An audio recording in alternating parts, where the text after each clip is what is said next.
It's Friday, the 15th of November, 2024. The last word in podcasting news. This is the Pod News Weekly Review with James Cridland and Sam Sethi. I'm James Cridland, the editor of Pod News in West Hollywood, darling. Oh, look at you. And I'm Sam Sethi, the CEO of True Fans. Yeah, still back here, still in cold, wet, rainy England. Yeah, thanks. You can see who gets the budget. In the village where everybody knows everybody else. Yeah. In the chapters today, it's episode 200 of Pod News Weekly. How exciting of the Pod News Weekly Review. That's very exciting. Happy 200th, Sam. Indeed, well done. Yes, I think this is episode 200. But this podcast used to be called something else, and so we did a whole year of that as well. So, yes. Yeah, there's a thing. Also, Spotify for podcasters is no more. Welcome to Spotify for creators, which is why I'm here. A new Podcasters Hall of Fame Board of Governors have been announced. Plus, I'm Matt Campion. I'm the co-founder and creative director of Spirit Studios. And I'll be on later in the pod to talk about our new IP360 system. He will. This podcast is sponsored by Buzzsprout with the tools, support and community to ensure you keep podcasting. Start podcasting, keep podcasting with Buzzsprout.com. From your daily newsletter, the Pod News Weekly Review.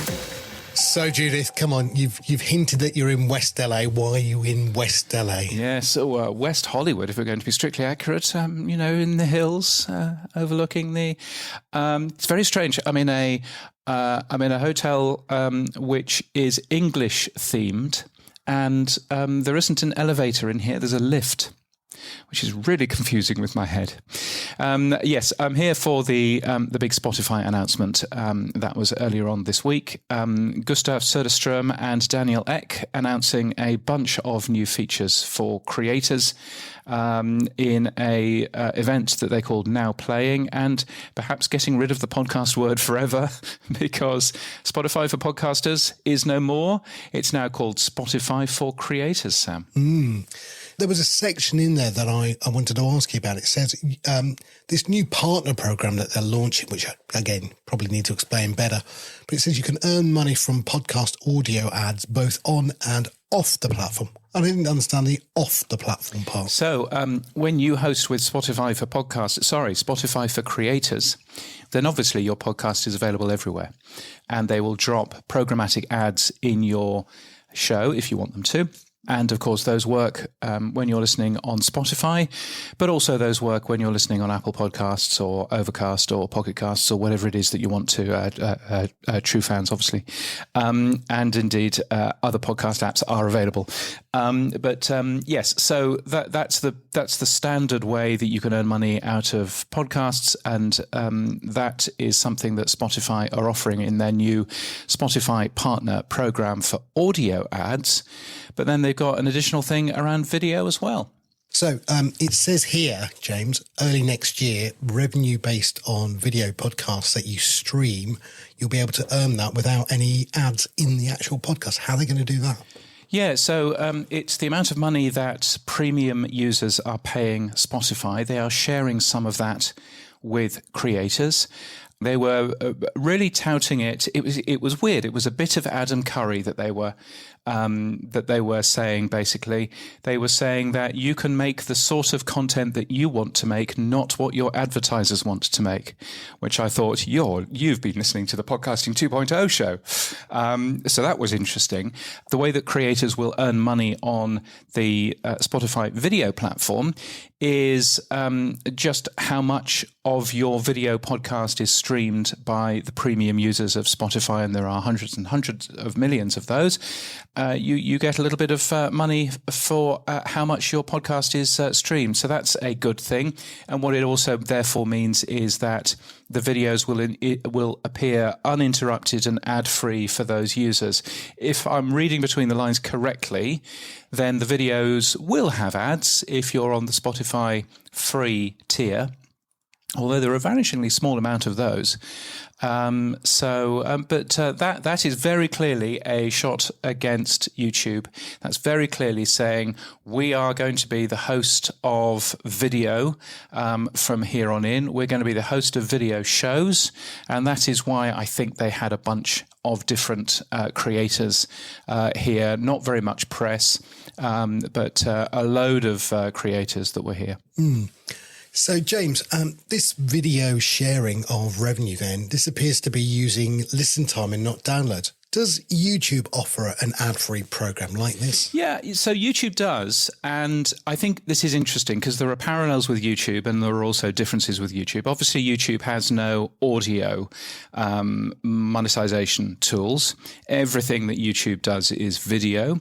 And they made a great play of the fact that you can listen with your screen off on Spotify, and that's a good thing, which, of course, you can't do on YouTube unless you're paying for YouTube. You can't actually listen to any videos with your screen off on YouTube because that's apparently a premium service. So you've got that kind of side of it as well. But YouTube does offer money if you are getting, if your video is getting consumed by people who have paid for YouTube Premium. So it's much the same sort of thing. I think the difference is, if I've understood this correctly, is that your video might have ads in it for non-paying users. You're not going to get any ad revenue from that, but you are going to get nice payments from the premium users who are streaming your video. That's a good thing, and that obviously means that your videos won't be peppered full of ads that Spotify have sold. You can still put your own ads in there, of course, which is a nice thing. The difference, I suppose, is when you're eligible, because YouTube has an eligibility of 1,000 all-time subscribers. Now, 1,000 subscribers is quite difficult, but you've got to hit 1,000 all-time subscribers. You also have to hit 4,000 streamed hours in the last year. Which sounds a fair amount, but actually that's relatively doable if you've got a long show. If you've got a short show like the Pod News Daily, no chance. But if you've got a longish show, then that's doable. Spotify have different eligibility rules. Spotify, firstly, it's 2,000 unique Spotify users in the last month. So it's not around subscribers, it's around total users, and that's quite a big number. And secondly, instead of 4,000 streamed hours in the last year, Spotify wants 10,000 streamed hours in the last month. So it's going to be, I think, quite hard for many people to qualify. So I think it's going to be very much the top of the range in terms of video creators actually being able to earn money out of this. I mean, if I was Spotify, I'd start high and come low. You don't want to. Yeah. You don't want to go in too low and then find that you have to cut the program. Yeah, no, absolutely, and obviously, the other part of the eligibility is you have to be hosted on Spotify for creators. You can't do this if you're hosted with Buzzsprout or with, anybody else. You could possibly get away with just uploading the video to Spotify for creators and still audio podcasting with someone else.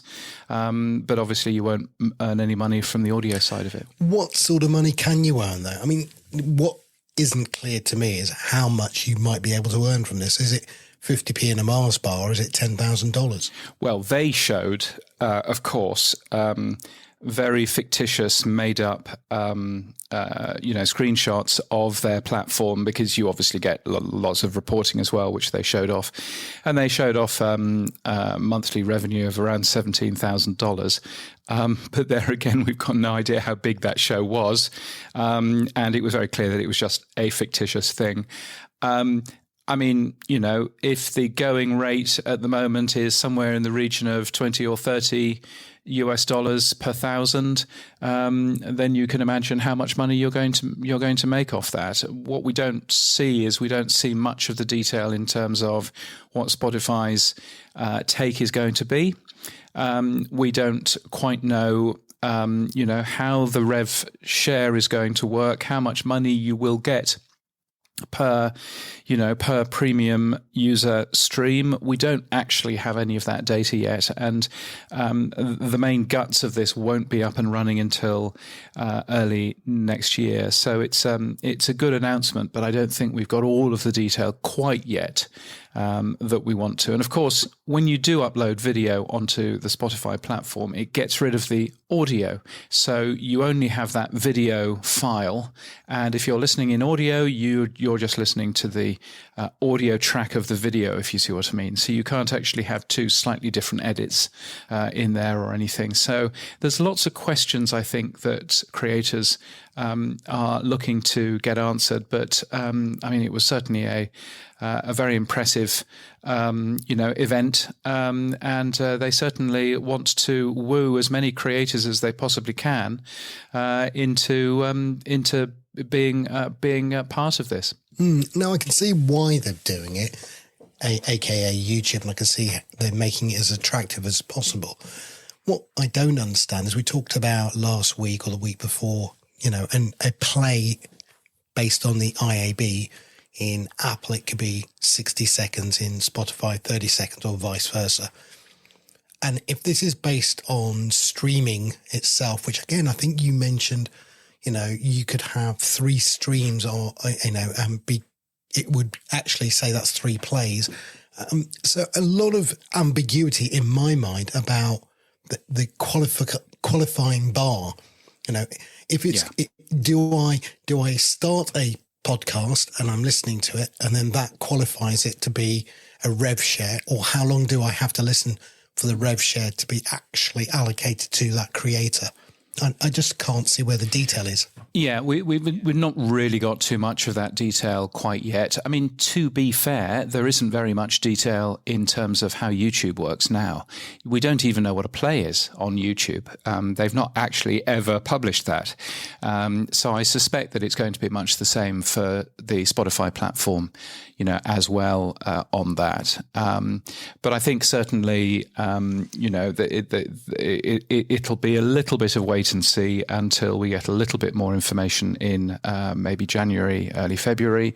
And then obviously we'll then have to wait for some of the larger creators, to end up actually using it and reporting back. But there was certainly no shortage of creators here yesterday. I mean, Jack Davenport was here from Goalhanger. Your mate Stephen Bartlett, he was there. Yep. Your biggest fan. And it's surprisingly, I think, really leaning into the fact that it's available in the US, the UK, Australia and Canada, really leaning into that. They had a lot of UK folk. So it was very strange hearing lots of, I think most YouTube creators are very plummy and posh. And there were an awful lot of those accents here. He says with his plummy and posh accent. So so they very clearly want to woo all of those creators and make sure that all of those creators, feel as happy and as comfortable moving on to Spotify as possible. I thought they did one other thing that was quite cool, actually. They've said they will now allow you to also upload video clips and video thumbnails. Yes, I think that is a very smart thing. Headliner, who do the video for this show, have also been working with Spotify apparently and have, some interesting tools to actually show in terms of how that might work for you. But yes, I think the idea is there that as you're skimming through, particularly on a smart TV or something like that, then you get nice fancy clips for every episode if you want to. Again, it would be fantastic if that was a format within the alternate enclosure tag in OpenRSS. That's probably not going to happen. Well, that's definitely not going to happen from Spotify. Jeez, doesn't happen for most podcasting 2.0 hosts. I mean, I have to say, I had a sit down with a senior person at Spotify yesterday. I was telling them about the podroll tag and telling them about how many people are using that and how useful that is for discovery and things. And he genuinely leant forward in his chair and was interested and wanted to find out more information about that. And the podroll tag, as it currently stands, will work perfectly for Spotify. So I wouldn't give up hope. And he could certainly see the benefit of an algorithm-free recommendation tool, as well. But yes, I think these video clips. Video is as we've said in this show before, video is a complicated thing because actually uploading massive great files is not necessarily a good plan. Podcast hosts don't really want it because it's very expensive. But actually, from a user point of view, you don't really want your phone filled with massive, great big video files. So you really want to start streaming them. And then you wade into all kinds of complication around supporting codecs and supporting variable bit rates and all of that. So it's not a simple thing, but great to see Spotify, diving into a few more tools and making their experience as good as possible. I mean, we enabled, and I say we, true fans, enabled video uploads last week, so you can now do that directly to true fans. And yeah, you're right. I mean, we are experimenting with the size of files. We're experimenting with the different codecs as well. I mean, Todd and Rob's show, the new media show, is 1.1 gig is what they use as a standard file for the one show. So, and I think, if you then stream that to, I don't know how many people might listen, that's a lot of content you're pushing out. I mean, if you're streaming that to just 1,000 people, then already you're in the terabyte range just for a relatively small show. If it was only 1,000 people, which I'm sure it's not, I'm sure it's more, but you know what I mean. So yes, the numbers all of a sudden here completely change, how everything works, which is why I'm not sure that download is the right plan in terms of a video podcast, because you also end up having problems of you might wish to support AV1 as your video codec. Well, that's great, but AV1 won't play back on Apple phones, so therefore that's no good. So you might then want to turn over onto H.265. Well, H.265 has other problems on other devices, and so that's why I think YouTube takes a video in all kinds of formats and makes 12 different versions of it, so that it works in different speeds on different devices, and different and on different surfaces as well. So I think it's just a very complicated thing, and either every single podcast app does all of that reformatting, or it's done in a different way. But I think yes, it's all of a sudden adds a bunch of complication, to it. Friend of the show, John McDermott from Calaroga Shark Media, did actually ask a couple of questions here. He said, so what did Spotify for creators just tell us old timers, who use audio podcasts? The good news, he says, is that the podcast and video are two different tabs now in Spotify. And he said, although he's still digesting the announcement, he's asking people, he's called them the Podcast Hall of Famers. So, I'll assume that he's asking some people. Not us. Not us. So, okay, let's ignore that. No, not us. If you post video to Spotify, is it still a podcast if it has no RSS? The old question. Yeah, the old question. Well, I think, and they, funnily enough, they had some sessions and things that you could go and watch, and one of those sessions was called "What Even Is a Podcast?" and that got a few sniggers from the people around me, which I thought was funny. I didn't bother going because, of course, I already know what a podcast is. It's whatever the audience thinks it is. But I think from this point of view, I think Spotify are trying to be YouTube. I think Spotify wants to have podcasts in their platform, and podcasts have an audio, association, and that's all fine and good, and uses RSS and all of that. And they also want to have shows in that platform as well. They want to have, Mr. Beast. They want to have, Mr. Ballon. They want to have all of this sort of fun video content as well. And those, I don't think, the fact that they have just ignored the word podcast. They've it's not called Spotify for podcasters anymore. It's Spotify for creators. I think probably tells you that Spotify are more concerned with just getting as much content in as possible. Are they trying to deprecate the word totally? I mean, I looked at their marketing, and show is now the word that they use consistently. And it looks like, they want audio and video to be under the umbrella of the word show. Is this deliberate, do you think?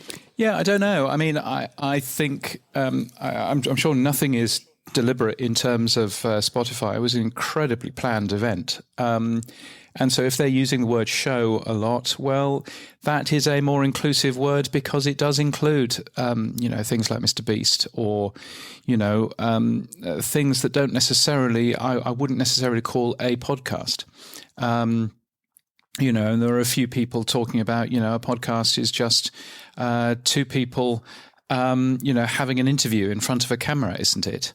And all that kind of stuff. I mean, it's going to be that existential question that we always get about what a podcast is. But I think, on Spotify's part, they're just keen to get as much content as they possibly can. And I think by just calling it podcasts, I think they're, making it harder for themselves to get the range of content that they really want. I mean, again, just with my True Fans hat on, we called it creators very early on. In fact, right from the beginning, not podcasters, because we knew that we would have music and we knew we would have audiobooks and other forms of content. So I went for the generic word creators, and I know that some people didn't like that when we did it, but fundamentally, it is a umbrella term that allows you to capture both podcasting and music in the same word. Well, yes, and I suspect, everybody copies from everybody else. You are using the phrase creators, which Spotify appears to have helped itself to. Obviously, Spotify has a follow button, not a subscribe button, which perhaps they've helped themselves to from Apple. But I mean, Spotify seemed to love you, Sam, because at the right at the end of the video that is posted on their site, there is this. Show up for your true fans with Spotify for creators. There they are talking about True Fans. I know. Well done, mate. Yes. Well, when are they buying you? I can't say, but you will be the first to know. Yeah. After you, presumably. Yeah. Well, two chances, let me say. Fat chance and no chance. Yeah, that's the chance I've got. Yes. But, fascinating. That was a weird sort of crowbar of the word True Fans, in there, which I thought was really funny. Also, really quite sort of, impressive. I was there sitting just before Daniel Ek walks out on stage. They play this fancy video of, Spotify saying, aren't we clever? We've done this and we've done that and we've done the other. And there was a little sort of, blink and you miss it, load of clips from the press. And right in the center of the screen, the biggest one of all was a clip from the Pod News newsletter with a logo. Yes. So that was quite weird. Me sitting there in my branded Pod News shirt. Paid a whole $5 on Fiverr for that. That was weird. So yeah, I mean, Spotify, I think, doing what all good people do, and that's grabbing the ideas that they like and running with those. Just one question. I mean, Spotify want to still call themselves open. We know, and that's in a very much inverted commas. They talk about distributing everywhere. If you upload your video to Spotify for creators and then they distribute your podcast for you, will they distribute the video as well within that feed? No, I didn't think so either, but I just wanted to ask. No, it's going to be audio only. I think that's a technical choice. I don't think that's a choice of, of anything else. I think, as we were talking about the video there, is just complicated, is video. So I think it's a technical choice. There was a really interesting bit. There was a session all around monetization, and I went to sit in the audience. I was sitting next to Prithi from Spotify in Sydney, and we watched the team from Spotify in LA. And Jeff Chow, the head of podcast studios at The Ringer, was asked what his favorite thing about podcasting was. And he firstly said that his favorite thing about podcasting was Bill Simmons, because Bill Simmons happened to be in the audience. And I think he was sucking up to his boss, but then said that his favorite thing about podcasting was that podcasts are open. And I thought that was a really interesting thing to end up saying in this sort of event, because that video stuff, as you say, is most certainly not open. The podcasting side of it, though, still remains to be open. They are pulling feeds from other people, and if you host on Spotify for creators, then obviously you can be on all of these other platforms as well. So, I thought it was just very interesting that he would plump for open when he could have said anything else, intimate or all of the other normal tropes that you get. Now, of course, Spotify announced their financials, James. How did they do? Yes, they did. Lots of financials. It was a good, profitable quarter. Not their first, but they've had others in the past, but they are certainly going well. Record income, record gross margin of 31.1%, which is nice to see. Revenue up by 21% year on year. It made $32 million profit in the quarter, and it's on course to post a yearly profit for the first time. The number that I thought was most interesting, actually, was looking at their ad-supported revenue, rather than just looking at their total revenue, which is up 21%, but that's people like you and me paying for the Spotify Spotify's subscription, their ad-supported revenue, which includes advertising and podcasts, grew 6% year on year. So that's rather a lot smaller. And their yield appears to be a problem, because they have said that podcast advertising was driven by growth in impressions sold. So they've sold more ads, but they also use the phrase partially offset by softness in pricing. So they can't get as much money for the podcast ads that they used to. So that's a yield issue, which I think the industry has right now. And so just a little bit of a amber warning light there. But yeah, 640 million active users every month using it. And of course, the stock market loved it. And so, yes, all good numbers, I think. Yeah, it rocketed up. It went to $467. I mean, an all-time high was $473. And yeah, its market cap is just under, it's $93 billion, which is pretty impressive. Yeah. And, we, at the beginning of the year, I think it was $192. I reckon it'll hit over the 500 very quickly. This is, they are now full steam ahead.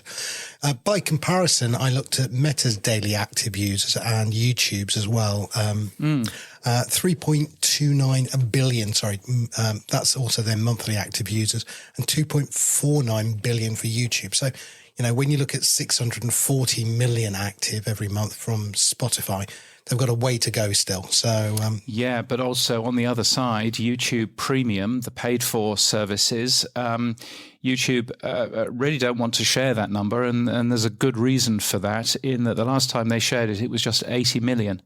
And you compare that with the numbers from Spotify, which from memory, 400 million plus are paying for Spotify Premium every single month. They've still got a long way to go to catch Spotify up in terms of paid for users. Now, one of Spotify's core strengths is their Spotify Everywhere model. Daniel said it on stage as well, and they've extended that. They've extended it to now allow you to share podcasts to TikTok as well as music and audiobooks. And I think you can also go to Instagram and add from Instagram back into Spotify. Yeah. This is one of their core strengths, that they have multi-platform, multiple device capabilities. Yeah, indeed. In a way that YouTube also has, of course, but the fact that you have Spotify available on as many possible platforms as you do is very good news, I think, for creators. You know, the fact that there is an Android TV or an Apple TV app. There's other apps available for other, services. It works great in the car. It works great. I mean, I was on an Emirates plane the other week, and it had bits of Spotify on the in-flight entertainment, but there's also Spotify on the in-flight entertainment on Delta Airlines and, and American Airlines and so on and so forth. They do an awful lot of these deals. So I think, one of the questions being asked yesterday was, well, how much money are we, how much are Spotify going to promote our stuff? What does this mean for promotion? Are Spotify going to promote our stuff more if we have signed up to this new deal with them? And so I think, again, valid questions there. But yes, Spotify does an incredible job in making sure that its content is available all over the place. Now, moving on a little bit, looking at Edison Research, they released the top 50 podcasts in the US. No change, really, but anything else interesting in there? Yeah, no change, particularly interestingly, How I Built This with Guy Raz, making its debut at number 35. There's a reason for that debut in that it was promoted by Wondery very seriously. It also got a feature in Forbes. I think this is the first time that we've really seen a big change in the top 50 podcasts that Edison puts together because of, something going on, apart from, of course, New Heights with Jason and Travis Kelce, which is now at number 11, which is, I think, the highest it's ever been. So there's some nice figures from there. You'll see the full list on the Pod News website. I should point out that most of the chart, over 20 of those shows are being hosted by Spotify's megaphone. So Spotify clearly having quite a stranglehold on that part of the industry as well. So Edison Research releasing its data, some new data from Analytics IQ, which after I dug a little bit, it turns out to be relatively old data. It's data from Q1 of this year. But they say that YouTube is the most popular place for podcast listening. 59% of podcast listeners saying that they had listened to a podcast on it in the last 3 months.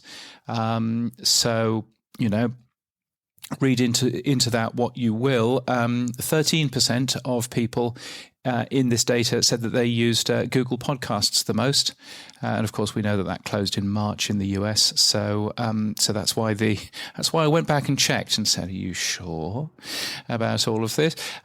Also, a ranker from Podtrac, new US rankers for October. And as ever, those top publishers rankers also include YouTube podcast consumption as well. Interestingly, I thought Paramount, 56% of their downloads and views are on YouTube, but also Libsyn Ads, 43% of Libsyn Ads shows are consumed on YouTube, 43% of their downloads and views, which I thought was really interesting. So Libsyn obviously working with a bunch of people, not just hosted on the Libsyn platform, but very clearly they are, working alongside them on that platform as well. So yes, I thought that was interesting too, Sam. Now, again, one more report that I was reading on Pod News Daily was about the Podcast Marketing Academy, James. Yes, this is Jeremy N's thing, and they released their podcast marketing trends report for 2024. There's some really good data in here. It's just lots of data that you can use to compare your show with other shows. And you can see, how many downloads you should be getting for the first week of your show, and all of those sorts of numbers and things. It is, of course, the latest report to make note of the disruption caused this year by the Apple iOS 17 changes, which really only started taking effect November December at the end of last year. And so therefore this year there's been quite a knock-on effect. But some really interesting numbers. If you just want to benchmark your show against others, some really interesting numbers there. You'll also find a bunch of numbers as well on the Podcast Business Journal, podcastbusinessjournal.com/data. I'm going to start lobbying for Make Podcasting Great Again and the return of Apple's false downloads, because everyone's moaning about the Apple change. So let's just revert back to the good old days when downloads were being falsely used to increase your advertising. Make podcasting great again. I don't believe that people are moaning about Apple's changes. I think that people are moaning about the fact that Apple just changed without telling anybody. I think that is the thing that people are moaning about. Okay. But anyway, let's go with that. Other financials, we've mentioned Spotify's. Other financials have come out this week. iHeart released its Q3 24 financials. Podcast revenue was up 11% year on year. It now accounts for 11.3% of the company's total, which I think is actually down. But the company is paying more in podcast revenue sharing, however, and iHeartMedia also laying off up to 500 people. There's a lot of people affected in the old business of radio, which have been documented by Radio Insight. Amusingly, Inside Radio, radio's most trusted news source, mentions nothing about any of these layoffs at all. But there again, they also mention nothing about the fact that they are owned by iHeartMedia. Okay, that explains it. That would explain that one.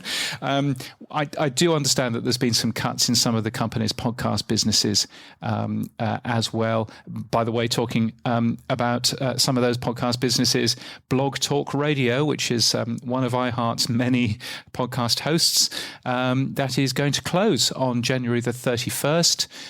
It's currently owned by Triton, which is owned by iHeart.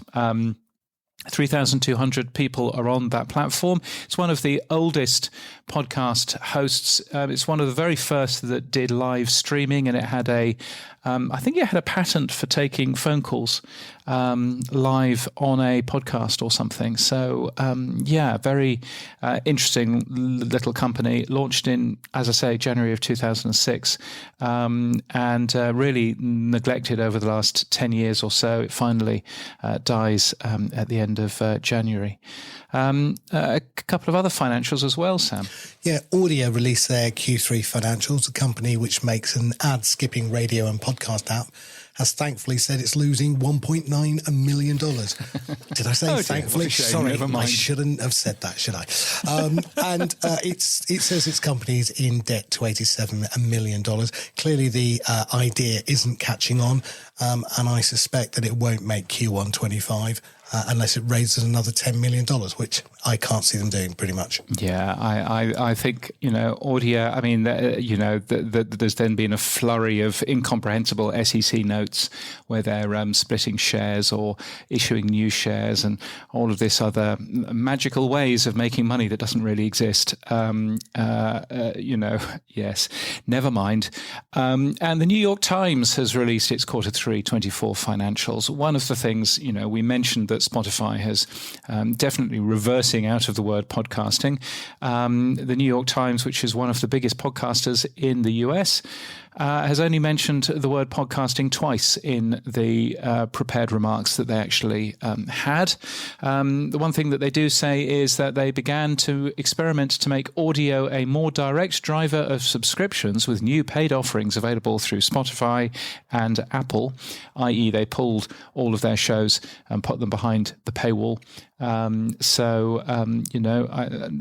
terms of how the New York Times is doing overall as a company, it's always done pretty well. But I think podcasting does not appear to be one of the things that they are currently shouting about, which is a bit of a shame. Now, talking of Spotify video, I noticed a couple of little tidbits about video related to other platforms. Video uploads on LinkedIn are growing at double digits as the platform makes a big play for creators. Again, here's another one making a video play.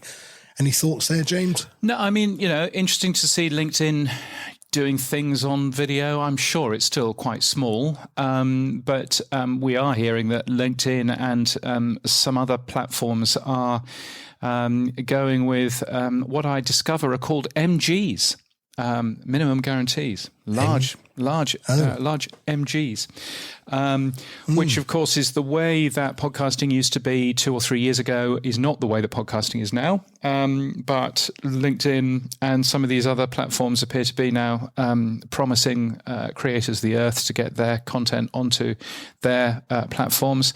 But, don't know about that. YouTube also doing a lot of election stuff over the last week. Let's not mention the American election. In the UK, 967,000 people every week listen to podcasts but don't listen to any radio. I thought that was quite an interesting figure. That's probably me. That's one of me. Yeah. There are about 60-odd million people, obviously, in the UK. 12.6 million people listen to podcasts each week. But about 1 million of those don't listen to any radio. So that was interesting. Yes, but, tons of video and tons of, I think they're called multi-screen shows, aren't they? Where they're available on lots of different platforms, as well as audio, as well as video as well.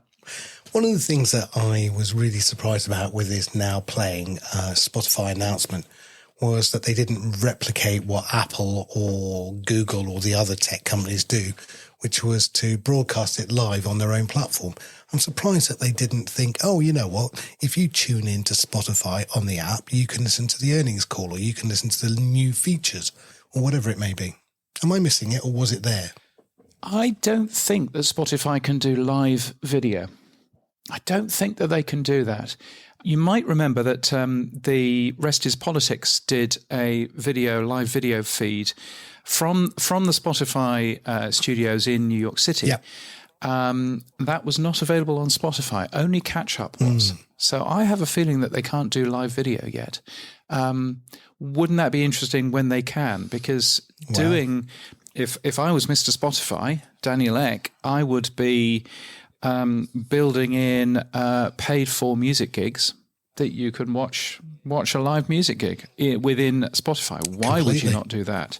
And of course, you might then be able to even lean into things like sport and big comedy shows and all of that kind of stuff in terms of live as well. But yes, I'm not sure that they can do that. The Pod News Weekly Review with Buzzsprout. Podcast hosting made easy. Talking about multi-screen shows, audio and video, which we have been all the way through this so far, you caught up with somebody who is kind of doing that as well, and they're calling it an IP360 strategy. What's that? Yeah, well, that's what I wanted to find out more about. So I caught up with Matt Campion, the co-founder and creative director at Spirit Studios. They've produced a load of award-winning podcasts, and they have let's say, a track record of producing TV as well. So they now want to, again, go back to the word show, not podcast. They want to create shows that are multi-platform, multi-screen, multiple ways of adding revenue as well, and monetization. So I caught up with Matt and I said, so first of all, let's start off. What is Spirit Studios? Spirit Studios, we've been around for quite some time now, over a decade. It was founded by myself and Peter Cowley, who's our chief exec. We used to work for Endemol back in the day, making reality shows and exploiting TV propositions through digital. And Spirit is Channel 4 backed these days. So we're 3 years in, invested in by Channel 4. And we've always called ourselves a modern day producer. We run a number of studios. We make television.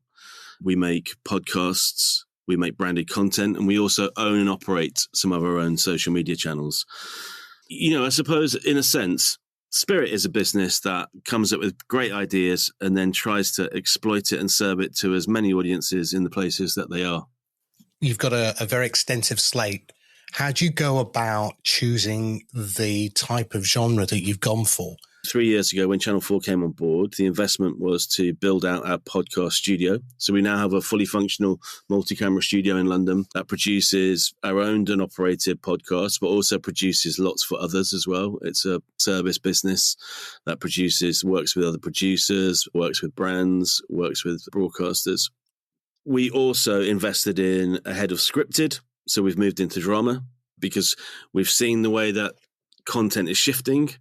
The sort of hero content in the world seems to be reality, drama, documentary. Comedy is a lot more difficult to sell these days. So whilst we are still making comedy, we make the stand-up sketch show for ITV. We're taking Trigger Happy on tour for its 25th anniversary next year. In fact, stand-up sketch show is becoming a West End show next year. We're still working in that space, and we have developments with the broadcasters in that space. But actually, documentary and drama seem to be sort of areas that sort of take on our skill sets and seem to be where the audience demand is leading us. So we moved into factual 2 years ago. And then in the drama side of things, we are in development with a couple of dramas based on true stories, funny enough. So I suppose what we do is we follow trend. And I think right now, true crime is a big trend in television and in distribution, and true drama is becoming a really big thing. So producing content in that space that helps you sort of create the IP to then extend it is really important. So us building up more of that in our stable of content and our catalogue gives us more revenues whilst we sleep. The podcasts you produce, are they companion podcasts to the TV, or are they actually replications of fundamentally the script that's used on TV but made into an audio? A bit of both. So in the true crime space, what we're trying to do there is work with a sort of a narrative voiceover to be able to help tell the story to an audio audience, because it is different because you don't have the visuals to lead you in that space. But ambitions are to build brands in the TV sector that then have companion pods for sure. But I think that might come more in the form of if we manage to sell a reality show or a drama that has a really big audience around it, because then it's about fandom. And I think that's why people come, because people want to discuss the different things around those things, whether it's anything from a conspiracy through to production process, I suppose. So you've come up with a strategy now called IP360. Tell me more about it. Like I said, Channel 4 had invested in us, and we'd invested in these different parts of our business, and we were doing really well. Last year, we got to a point, by the summer of last year, we had a big Saturday night entertainment show that we piloted with 2 really big UK talent. We had a 3-part series for a streamer. We had 2 dramas. And a lot of these projects we'd been working on for like two and a bit years. You know, the streamer project we'd been working on for 12 months. We were about to start filming. One of the dramas we'd been working on for 2.5 years. And you put a lot of effort and energy into those things, thinking, you know, it's high risk, but it could be very highly rewarding. And all 4 projects got cancelled in the same 24 hours. And that was the moment that the industry went, we're on its knees. Channel 4 shut up shop. In terms of commissioning, everybody else started pulling back. You know, it was the beginning of that saying, we've got to survive till 25. And I remember being at home and saying to my wife, I can't actually believe what's happening. You know, we were absolutely flying. And she was the one that said it to me. She said, you've been doing this now for 14 years. And this is your time. This is why you set up. You were just too early. And like she said, I can't believe that you're stressed and worried about it rather than being excited and going, I'm going to lead on this. And actually, it was that mindset change for me that I just thought, do you know what? She's absolutely right. I've been shouting about this for all these years. And it's funny how sometimes you just get sort of blindsided by other things that happen. So commissioning is down. Commissioning is really, really hard to get a TV commission. We're very lucky that we've got a returning series in the stand-up sketch that's been going on for quite a number of years now. But to get a returning series is not an easy thing to do. So what I do know is that if you get a hit podcast, you know, Private Parts or In Sickness in Health or any of those shows that have done well for us, then you can build a brand and own your own audience, and you're in control of that. And it was the sort of outsmarting thing that made me really think about how do we actually make this our core business. And so Spirit IP360 is essentially us putting our flag in the sand and saying, this is our model now. We'll always talk to commissioners and we will still do all the normal things that we've always done. But really what we're looking to do for the future is to create partnerships, is to launch some of our own brands, but also to create partnerships with broadcasters, network streamers, brands, whoever wants to get into this space. Because as to your point, there's all these niches now. Like the rest is politics. I was watching that live when Trump was going on. It had 70,000 people watching it live. In fact, I can't remember who it was, but I saw a clip online about someone that had 3 million people watching their podcast live, where CNN got something like 900,000. That shows you exactly where things are going. And if you really think that TV is going to bounce back, then you're on a sinking ship, where actually there's a whole lot of exciting things happening over here whilst everyone's firefighting over there. And so for us, IP360 is about creating digital first projects, either ourselves or with partners, finding what that niche is, super serving that audience, making money in digital revenues through podcasting, through short form social clips for the marketing purposes, and then through mid and even long form on YouTube, because we're starting to see 4-hour videos on YouTube, because as to your point, people are watching it like radio and the ads are being served, and so the money's being made, right? So, and then off the back of that, in the ecosystem, being able to then use the revenues from either the digital revenues or by getting some distribution money to do the post-production and the additional filming to turn these things into data-led TV series. We're not just making it up. What we'll be doing is looking at the numbers online and what's really resonating with audiences, and then doubling down on that on television, and then looking at the markets around the world of where the audiences are coming from, and looking to what sells it from a distribution perspective that way. So the 360 approach is to sort of be the biggest exploiters of IP. One of the things you talked about was evergreen creations of your IP and internationalization. So 2 questions really. One is, where are you selling into English language only? Are you going foreign language? And if you are going foreign language, are you human replacing the audio and video?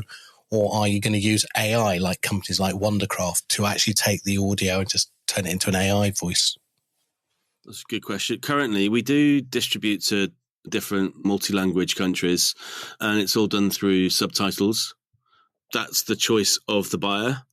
But I definitely think, why wouldn't you? Someone was telling me at ITV that when Kevin does his sort of international speech to all the different parts of the business around the world, they film it and then they use AI to just literally just change his lip sync. It's his voice, but it's in Japanese or it's in German or whatever. And for me, there's nothing wrong if that makes the viewing experience better. Over the years, you watch a good European film, there's something about watching subtitles that makes it a different experience. And I think subtitles have become like a real fabric of our content consumption now, haven't they? You know, if you don't put subs on your social videos and your social trailers, then I think that idea of doubling down on seeing it and reading it and hearing it, that helps it go in. And I think that is probably why it happens.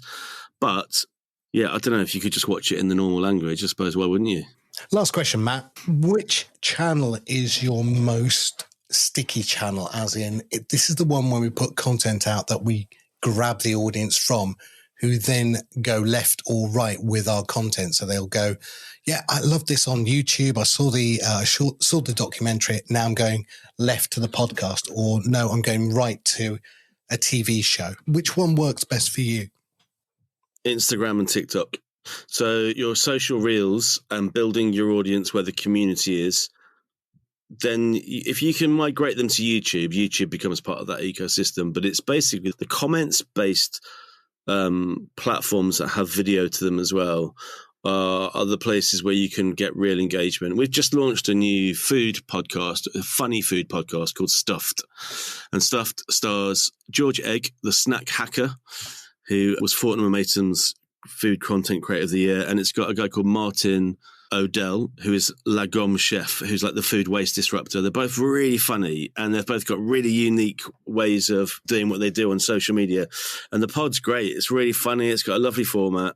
And we've started building the social channels, and the engagement levels are incredible. Now, our job is to then convert that engagement into listens and views so that we can start selling ads around it and getting other people interested in exploiting that. But yeah, those are the channels for me. I mean, I think most people would know that's their user behavior. When people doom scroll all the time, and like when you're second screening, you're just less so Facebook these days, maybe slightly for the older audience, but really it's Instagram. It's Instagram and then TikTok. Look, Matt, I could talk to you for hours. This is really interesting. Thank you so much for reaching out. Matt, if anyone wants to find more about Spirit Studio, where would they go? Spirit-studios.com, or we're on all the socials if you want to follow us at Spirit Studios UK. Yeah, and LinkedIn as well. If you want to get in touch about anything we've talked about today and have a chat, we're always up for a tea or a coffee. Perfect.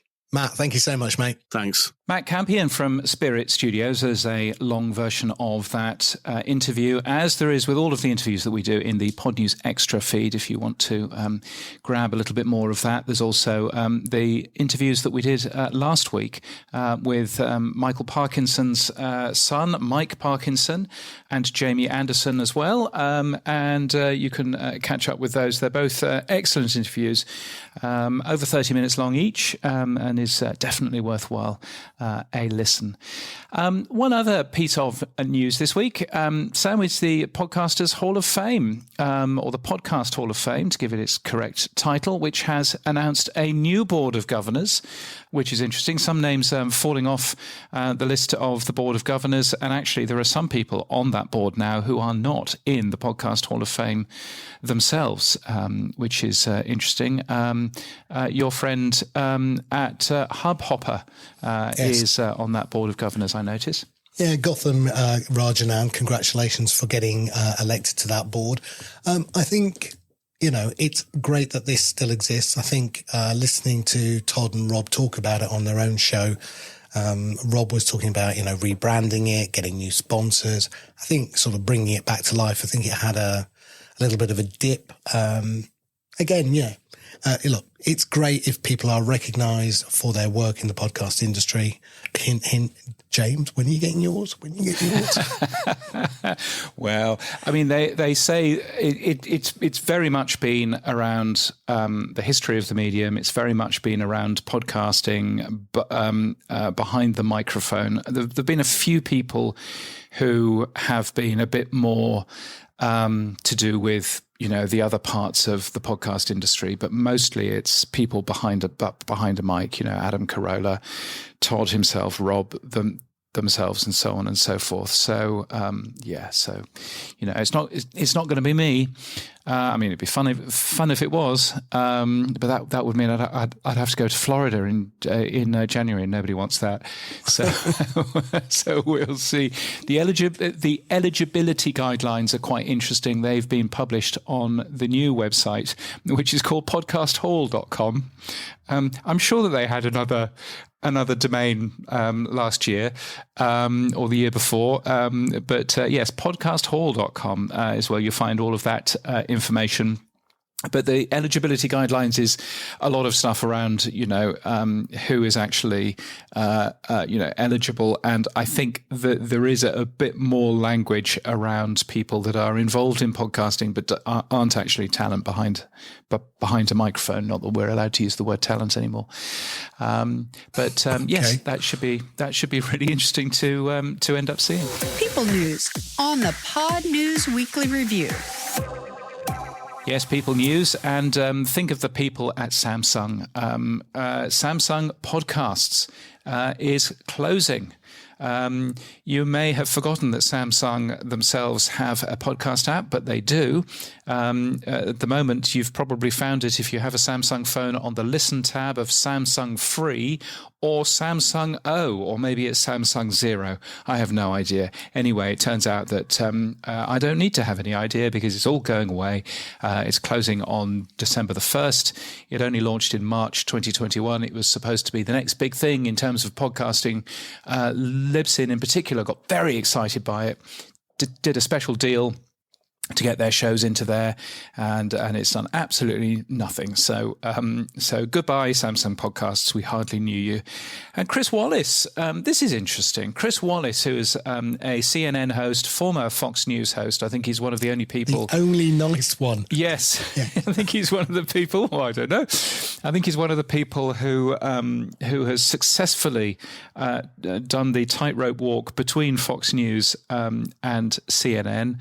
Anyway, he is to leave CNN. He was actually only hired, I think, for that CNN Plus, the streaming network that they almost launched and then didn't.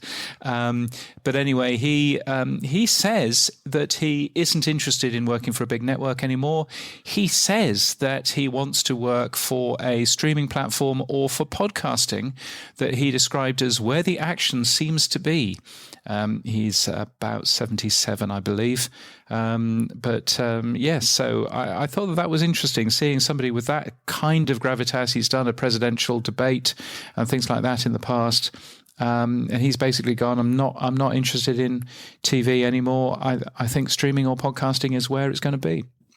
I think after the Rogan interview with Trump, I think Megyn Kelly certainly got her podcast. You've seen other Fox presenters do well outside of the constraints of TV media.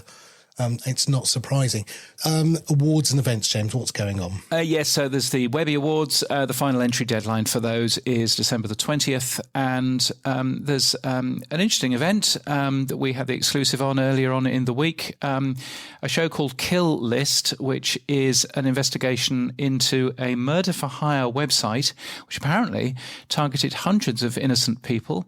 Anyway, they are having a live show. And so how can you possibly have a live show of a documentary? Well, they're doing it. They've got the host Carl Miller and the two producers, and they are sharing stories of how the show was made. They've got outtakes there. They've got Q&A. They've got clips. They've got all kinds of stuff. If you want to go and see that, that's a live show in London on December the 3rd. Worthwhile just sort of mentioning because, obviously live shows are a big thing, a big different way of earning revenue from podcasting, and just interesting seeing all of that. The tech stuff on the Pod News Weekly Review.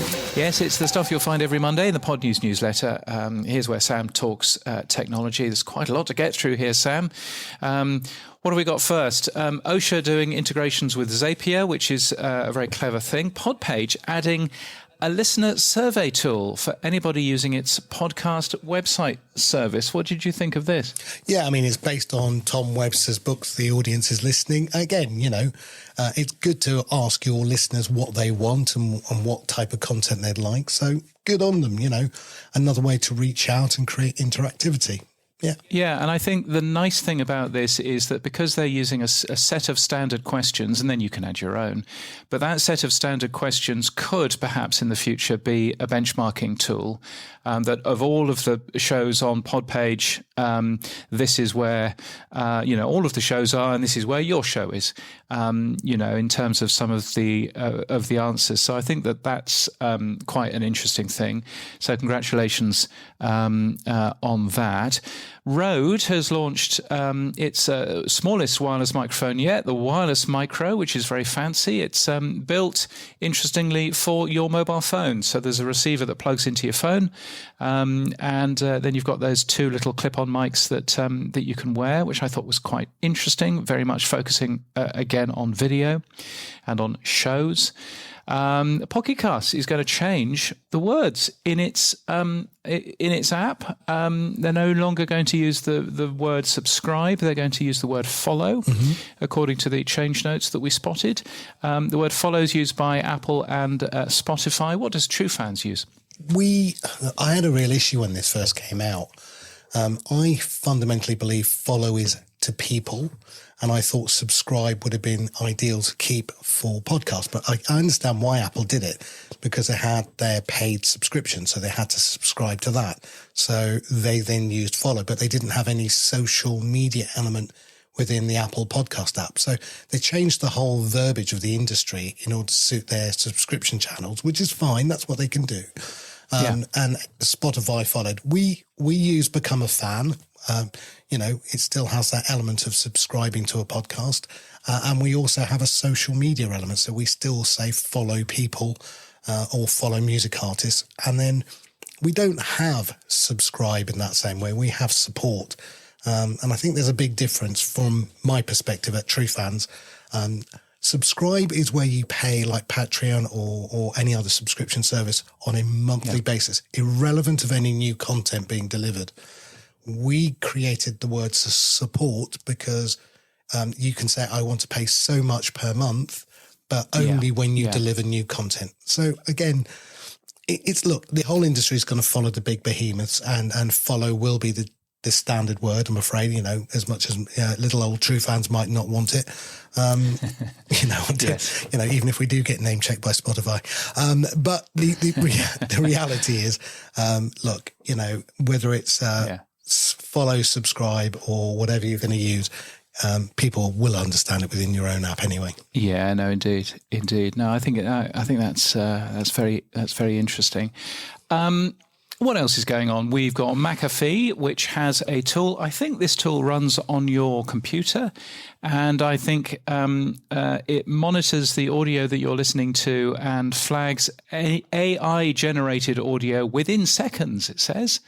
It's called the McAfee Deepfake Detector, which is weird because obviously deepfake is not AI generated. You're not always producing a deepfake if you're using AI tools, I guess. But strange thing going on with McAfee there.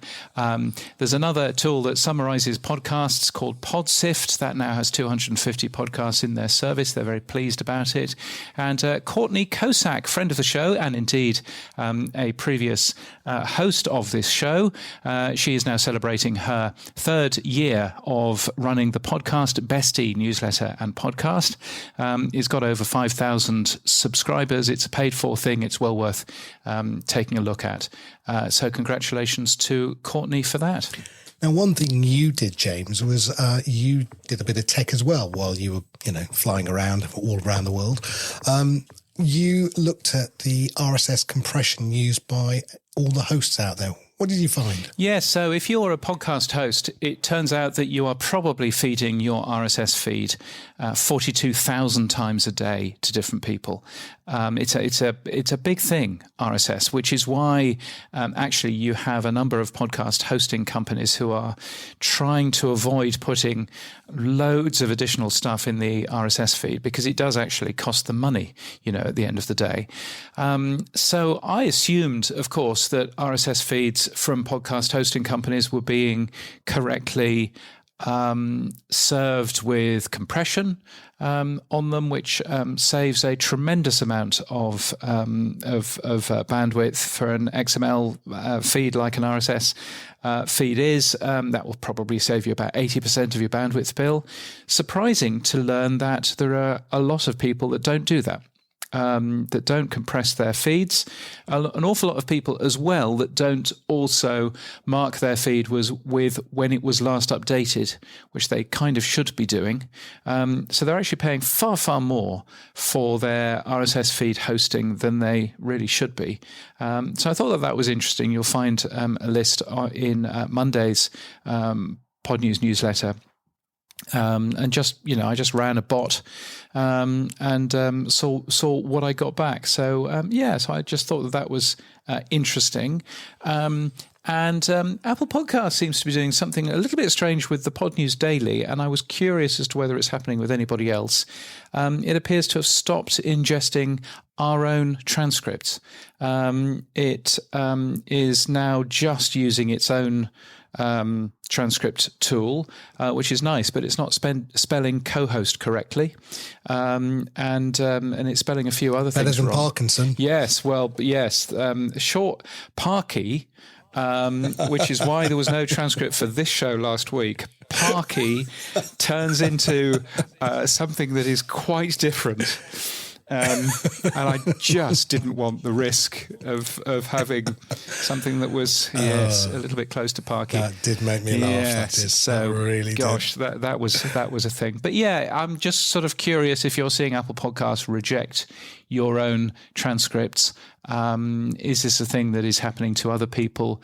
Is it just a thing that they're doing to the Pod News Daily? Don't know, but just sort of curious to take a peek at that. Is it because I call them IE7? Maybe that's what it is. I think that's probably it. Boostagram Corner on the Pod News Weekly Review. Yes, it's our favourite time of the week. It's Boostagram Corner. All of the money and support that you very kindly send us gets shared with Sam and I directly. None of the rest of the Pod News team get it. It'd be nice if there was some more of the Pod News team, wouldn't it? But anyway, yes, I know, exactly. No boosts this week, but you're more than welcome to hit that boost button and send us a small amount of sats or whatever. No fan mail this week, but there is a link in our show notes where you can click a button on your phone and send us a message. But the Magnificent 11 are always there, as they always should be. So thank you to those folk who are Neil Velio, Rocky Thomas, Jim James, David Marsell, Cy Jobling, Rachel Corbett, Dave Jackson, Mike from the Road Media Network, Matt Medeiros, Marshall Brown and Cameron Mole, all very, very much appreciated. Our Magnificent 11, if you would like to join them, then grab your credit card in hand and go to weekly.podnews.net and click on the Support Us button.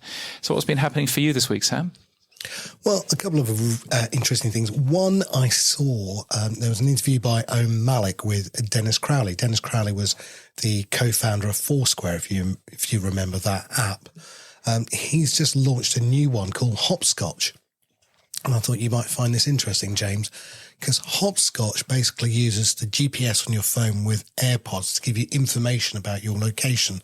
So they are very much like what Ian Forrester talked about on this show a couple of years ago, even it feels like now, where the BBC R&D were using a technology called Smile. I don't think Hopscotch uses Smile, but it's a very interesting way of, again, goes back to what you originally did the location tag for, which is the subject rather than the recording location. And I wonder whether Hopscotch is going to use any of this at all or not, but it's an interesting app. Yes, well, it'll be interesting to take a look at that. There was a previous app called Hopscotch, which was creative coding for kids. So you'll have to wade through all of that. That was on Shark Tank over here. So you'll have to wade through all of that in order to find this new app. But interesting. I know that also our friends at Spooler are very much focusing on location-based media as well. And at some point they will shout about what they are currently working on.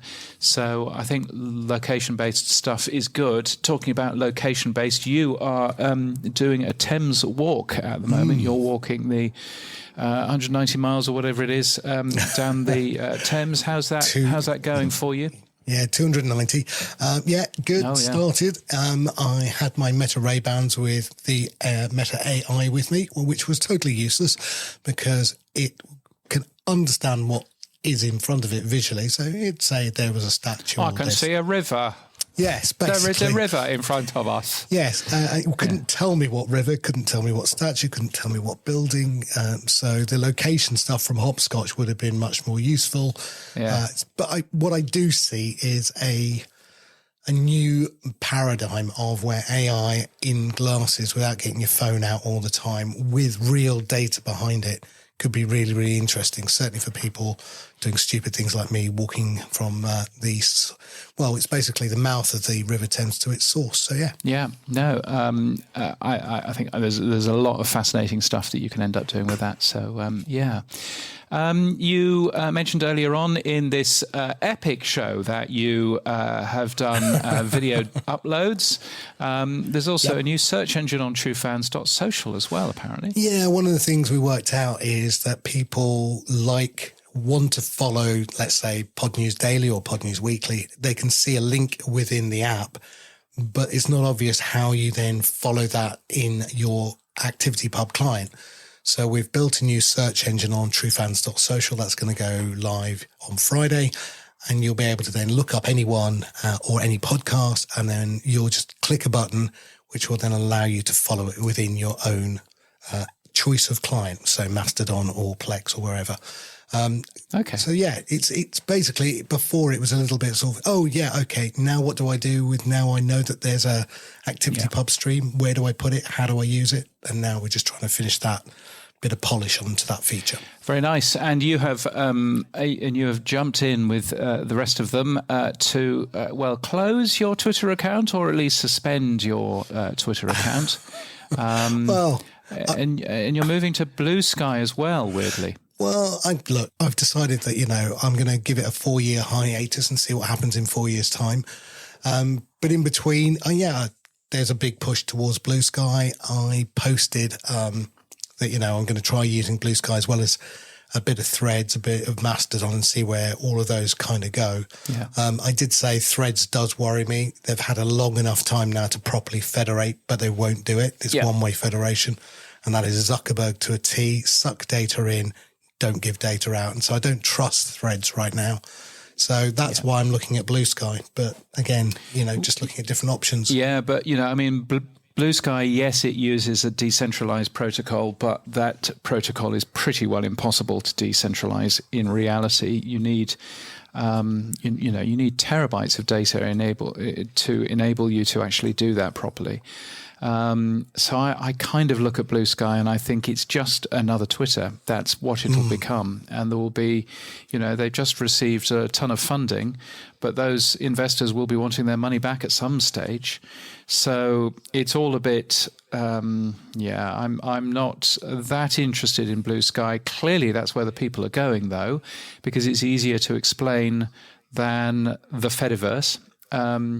And so what I think I'm going to do is I'm going to build something that automatically mirrors the posts that I make on the Mastodon platform that I'm using, that automatically mirrors those root posts onto the Blue Sky platform, because then at least I'll be pushing some content in there. Yeah. And we'll see what happens. I'm on Blue Sky. You can find me at jamescridland.net, I think, or maybe I'm at james.crid.land. I'm probably on james.crid.land, thinking about it. But anyway, however that works, I'm on one of those two. You can always search for me. You've not done your domain name, so you are samsethi.bluesky.social. I literally just did it yesterday. Fancy. So no, I'm following one person. It's not even. C names are a good plan. Yeah, I'm kind of one. Yeah, I'm looking at some people moving away from X. Austrian Airlines posted something very amusing, saying we found out where the exit is. Exactly. Very good, yep. Austrian Airlines, well done. The Guardian has pulled off X, but the Guardian has basically said we think our resources could be served better elsewhere. From the Pod News point of view, I'm not spending any resources automatically posting onto the X platform. It's automatically posting stuff. I wrote the code 3 years ago.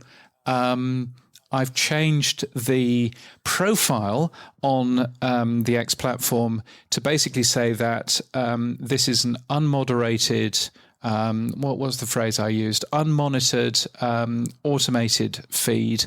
So I'm not going in and checking it. I'm not, doing anything else. But I personally see no reason of pulling off X, because kind of what's the point? I may as well fill X with a bit of content so that I get a bit of clicks out of it.